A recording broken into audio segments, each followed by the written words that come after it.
ముగ్గురిని కాదని పార్టీ మంచి వ్యక్తి అని బాగా ముందు కూడా పార్టీకి ఎన్నో విధాలా ఆదుకున్నాడని ఉద్దేశంతో మన ప్రస్తుత అభ్యర్థి అయిన అమలేని సురేంద్ర బాబు గారికి 2019లో టికెట్ ఖరారు చేశారు. ఖరారు చేస్తే నేను కూడా అంతా అప్పటి నుండి అయిపోయింది సురేంద్ర గారిని మన క్యాండిడేట్ అనుకోని అంతా 5 విజయవాడ నుండి బయలుదేరి వచ్చాను. అప్పుడుండే రాజకీయ పరిస్థితుల్లో అప్పుడు ఉండే కమ్యూనిటీ సమీకరణలోనూ ఇంకో రకంగా ఎంపీ అభ్యర్థుల్లో నిలబడినంతా కూడా కొంతమంది కుట్రలు పన్ని ఆ సందర్భంగా మనకు వచ్చే టికెట్ అమలే సురేంద్ర బాబు గారు డిక్లేర్ చేసిన టికెట్ ని ఉమామహేశ్వర గారు తీసుకున్నాడు. అప్పుడు మేము ప్రస్తుత అప్పుడు ఎంపీ అభ్యర్థులు ఉన్నప్పుడు మేము కూడా ముగ్గురు పోయాం. నేను కానీ రామ్మోహన్ గారిని ఉమామహేశ్వర ముగ్గురు పోయినా. ఆయన సందర్భంగా ఎన్నికలంటే ఆశామాజీ గారు డబ్బుతో కూడుకునే వ్యవహారం, డబ్బు మీరు బాగా ఖర్చు చేయాల్సి వస్తుంది, డబ్బు బాగా పెట్టాలంటే మా సార్ని మేము చెప్పాము. ఆ సందర్భంగా ఉమామహేశ్వర నాయుడు నేను ఎంతైనా పెట్టుకుంటాను, నేను నాకు ఇప్పిస్తాను. ఇదే ఇవ్వడంలో నాకు అందరూ మతం వచ్చింది. కానీ ఆ కొన్ని గురించి వలన అమలేని సురేంద్ర బాబు కన్ఫర్మ్ అయిన టికెట్లు క్యాన్సిల్ చేసి మనం తెలుసుకున్నాడు. ఆయన ఎంతైనా పెట్టానని చెప్పిన అభ్యర్థి ₹1 కూడా డబ్బులు పెట్టారు. మొత్తం అంతా పార్టీనే ఖర్చు పెట్టింది. ఆ యోచన ఆయన ఏమంటాడు, ఈరోజు అమలేని సురేంద్ర బాబు టికెట్ కొనుక్కున్నాడు అన్నాడు.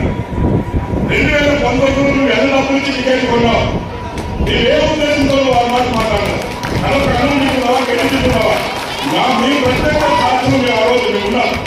నువ్వు ఆ రోజు 2019లో చంద్రబాబు నాయుడికి డబ్బులు ఇచ్చి టికెట్ కొన్నావా? చంద్రబాబు నాయుడు విమర్శించాలని అర్హత నీకుందా? నువ్వు రంగు మార్చిన మూసలు మాట్లాడితే ఎవరు దాన్ని నమ్మరు. అలాంటి వ్యక్తిని మనం కూడా ఎవరైనా వస్తే తల్లి కొట్టాల్సిన ఎందుకంటే నేను మీటింగ్లో మాట్లాడారు.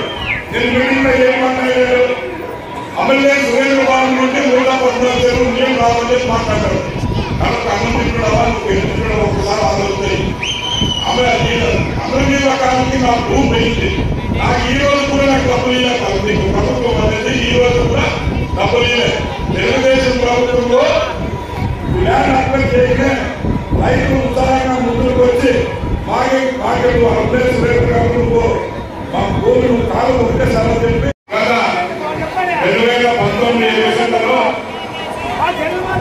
అప్పుడు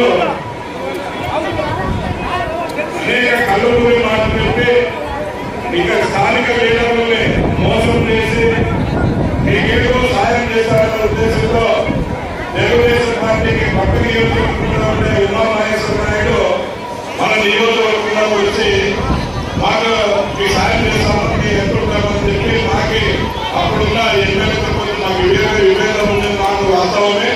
అందులో భాగంగా మాకి కోరుకుంటారని చెప్పి వచ్చాను. మీకు సహాయ సహకారం అందిస్తారని చెప్పి వచ్చాను. కానీ మిత్రులప్పుడు మా కమ్మూరు రామ్మోహన్ కూడా ఉంటారా, అలాంటి వాళ్ళు మనం చేసుకునే బాగుండదు. మన పార్టీలో మళ్ళీ ఏ కర్మకు వస్తుంది ఒకసారి ఆలోచన చేయాలి. నేను గతంలో ఆయనతో ఉండే సంబంధాల దృష్ట్యా మంచోడని చెప్పి నేనే తెలుసుకున్న తర్వాత రకరకాల వచ్చాను. అప్పుడేమన్నా 250 కోట్లు వృద్ధి చేశానంటారు. కానీ డబ్బులు అన్నీ చేశారు. 1,20,00,000 వృద్ధి చేశారు. అనుకోనిగా ల్యాండ్ అక్విజిషన్ చూపించారు, డబ్బులు ఇచ్చారు. ఇలావన్నీ తెలుసుకోకుండా మీరు రోడ్డు వేధిస్తారని మాట్లాడితే కూడా ఎవరో ఇంకా ఉండే ప్రశ్న లేదు. నువ్వు జాగ్రత్తగా మాట్లాడడం తెలుసుకొని మాట్లాడు. అనవసరంగా మాట్లాడి రోడ్లో పప్పు కట్టుకోవాలని చూసే వీళ్ళు మన నాయకుడు వైసీపీ జగన్మోహన్ రెడ్డిలో వీళ్ళు ఎక్కువ పోవాలని చూసే మాత్రము ఉపయోగించే ప్రశ్న లేదు. నువ్వు జాగ్రత్తగా మా అభ్యర్థులు మాట్లాడతారు కూడా జ్ఞానం ముందు మాట్లాడుతూ ఈ అవకాశం కల్పించడం జరుగుతుంది. పరిస్థితులు కాబట్టి మీకు ఉచితంగా ఇసుక సప్లై చేసేదానికి మన ప్రభుత్వం చంద్రబాబు గారు విజయవాడ దగ్గర సభలో వాగ్దానం చేశారు. కాబట్టి మీకు అనేక కూడా తెలుగుదేశం పార్టీ మీకు అండగా ఉంటుంది, రాబోయే కూడా మీకు సహాయం చేస్తుంది. కాబట్టి మీరందరూ కూడా పెద్ద ఎత్తున తెలుగుదేశం పార్టీకి అండగా ఇవ్వాలని కోరుతున్నాను. ఇంకొక విషయం ఏముందంటే ఈ ఒడ్డెల సమావేశానికి వచ్చేసిన నియోజకవర్గం ఒడ్డెల సోదరులందరికీ నా నమస్కారం. ఒడ్డెలకి తెలుగుదేశం పార్టీకి చాలా అవగాహన సంబంధం ఉంది. నేను చూస్తున్నా తెలుగుదేశం పార్టీ కుటుంబం నుండి కూడా ఒడ్డెలకి ఎప్పుడు కూడా తెలుగుదేశం పార్టీకి అండగా ఉన్నారు, ఎప్పుడు కూడా ఉండాలని కూడా మేము ఆశిస్తున్నాము. అందులో భాగంగానే ఈ రోజు పెద్ద ఎత్తున హాజరు కావడానికి తెలియజేస్తున్నాను. ముఖ్యంగా ఈరోజు మన పార్టీ